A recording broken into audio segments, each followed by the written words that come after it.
nolosha inaad amal dhigin inaad garato dhib kasta oo jirta in berrito sayajcal allahu bacda cusrin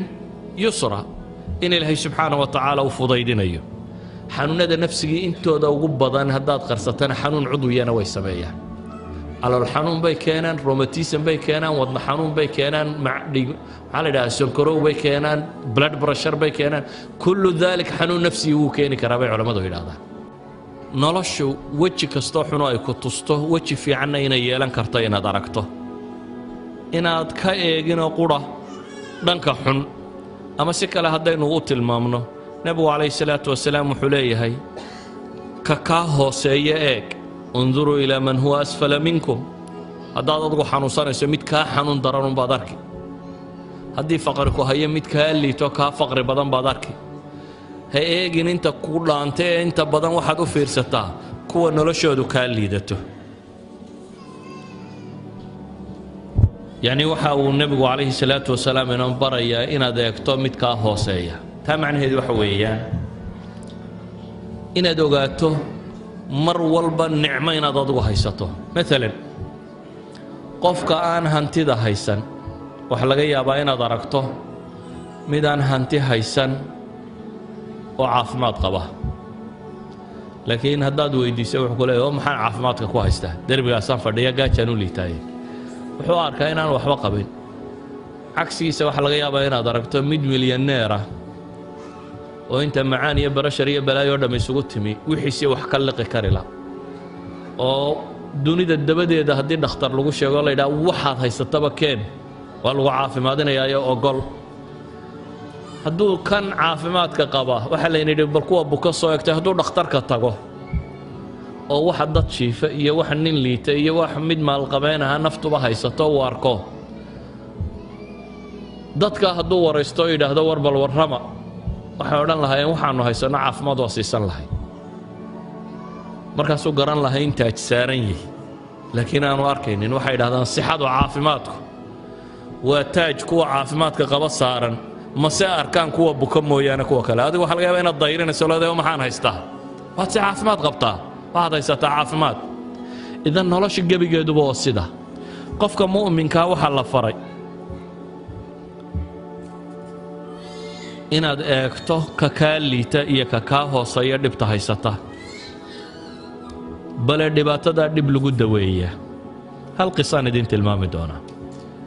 saxaabadii nebiga calayhi salaatu wasalaam waxaa ku dhacay dagaalkii badar dagaalkii uxud way guulaysteen markii hore gaaladiina way jabiyeen way kala caymadiyeen waa kala carartay haniimadii iyo wixii bay gurteen iyagoo haniimadii iyo wixii guranaya waa tii dhibtu dhacday saxaabadii buurta dambe ilaalinaysay rumaad ahayd inta iskaga yimaadeen is idhaahay haniimada wax ka gurta khaalid oo gaalada la socduunbaa meel godoloola arko xagga dambuu soo maray muslimiintiibuu dhabarka kaga soo dhuftay mar labaad baa muslimiintii la jabiyey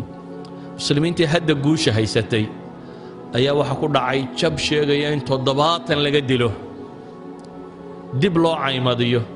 ay kala cararaanba saxaabada badh baa firdhadkii madiina galay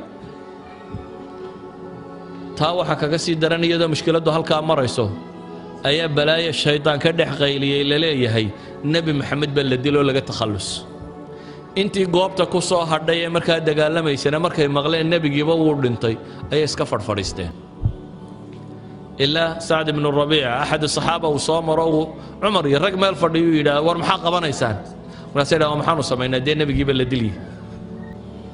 saxaabadii waxaasoo mushkiladii ku dhacday ilaahi subxaanahu wa tacaala siduu u daweeyey buu ka warramaya markii la yidhi nebigiina dhimaya iskaba fadhfadhiisteen ilaahay qur-aan buu soo dejiyey uu leeyahay waxaa rabbi tilmaamaya id tusciduuna walaa talwuuna calaa axad waalrasuulu yadcuukum fii ukhraakum فأثابكم غما بغم لكي لا تحزنوا على ما فاتكم ولا ما أصابكم والله خبير بما تعملون إلهي وحلي واحد حسطان مركزية عيسين بالليلة النبي قاعد يبدي بسوء إيجينين أو النبي قلنا حق الدنبيدين كي يريي ربي وحلي وحيدين كأبا المرية فأثابكم بالليلة غما بغم murugo kala dul saaran baa laydinku abaalmariyay culimmadu waxay yidhahdaan murugada labaad waxay daawo u ahayd murugadii hore waayo fij'atan baa la tasxiix culamaa'i nafsi aayaddan markay sharxaya waxay leeyihiin saxaabadii markii hore way jabeen waa murugoodeen oo haziima ku dhacday mar labaad bay haddana murugoodeen markii la yidhi nebi maxamed ba dhibay tii hore waxay ku ilaabeen tan dambe oo nebigii baa dhintay baa la yidhi calayhi salaatu wasalaam mar qura fij'atan waxaa caddaaday inaa nebi maxamed dhibana uu dagaalka joogo goobta taagan yahay dabeetana waa farxeen farxadday nebi maxamed ku farxeen waxay ilaabeen wixii hore oo dhan idan labada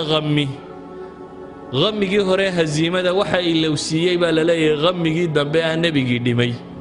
nebigii dhimay markay been noqotayna dib bay u farxeen waxa laga daweeyey xusnigii oo dhan walidaalik baa ilaahay leeyahay likay laa taxzanuu calaa maa faatakum fa ahaabakum baa la yidhi hamman bihammin maxaa loogu abaalmariyey hamiga dul saaran likay laa taxzanuu calaa maa faatakum baa ilahay yidhi si laydinka masaxo tii hore oo wixii hore a idinku dhacee mashkiladaha a u ilowdaan idan balaayooyinku way ismasaxaan iyadoo balaayo ku haysato mid kaa daran haddaad aragto taadii waad ilaabaysaa adigoo balaayo ka badan rajaynaya hadday yarato maalan gaadha kula qallimay adiga iyo afartaadee carruuraba aad mi yarbaashay hadhow baad soo mirowda bal warraba baad tidhi markaasaa lagu yidhi yararkii labaa dhintay waxaa laga yaabaa inaad tidhahda alxamdulilahi rabbi alcaalamiin waayo waxaad lahayd afartiiba tage laakiin markaan laba qura waad ogashay haddii lababa soo hadhay ilaan halkaad joogtay aad ka fakaraysay waxa ahayd inaad afartaba weydo laakiin haddii lagu yidhi war labaa weli kuu nool waxaa laga yaabaa inaad u aragto musiibadu inay khafiif tahay idan masaa'ibtu waxay yidhaahdaan culammadu badhba badhka kale waa lagu daweeyaa walidaalik baa waxaa la leeyahay war dadka kale dhibtu haysta arka wakhtigoos ka yar daraaddeed waxaan ku soo koobaynaa waxyaabaha wax lagu daweeya waxaa ka mid ah xusnu dan qofka warwarkiiyo walbahaarkani ku dhaco marar badan mala xun buu qaataa dabeetana wax walba wuu ka shakiyaa inaad maxmalka fiican saarto dhakhtar baad tagtay dhakhtarkii baad hore weyday waxaa laga yaabaa inaad tidhaha inuu ila kulmaa baanu doonaynin ama ninkan waa isnacno inuu daweeyo ma rabo wakhtigii waa gaadho waxaa laga yaabaa inuu faylkaagii waayo uu daydaeyo waxaa laga yaabaa in gaadhigii uu soo socday traffic jam dhacyo aanu meeshaba soo gaadhin waxaa laga yaaba xusnu danni haddaad ku xambaarto warwar kugu hayn mayso haddaad se mala xun markiiba sii qaadato warwar bay kugu reebaysaa